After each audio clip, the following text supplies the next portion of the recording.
You ask Tiger to solve. This deals with linear equations with one unknown. The final result is d equals 4. Let's solve it step by step. Group all d terms on the left side of the equation. Subtract 9d from both sides.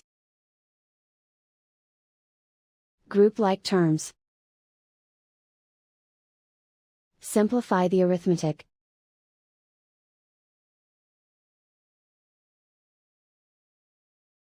Group all constants on the right side of the equation. Subtract 16 from both sides.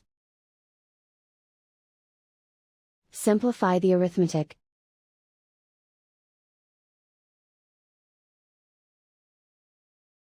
Isolate the d. Divide both sides by -4. Cancel out the negatives.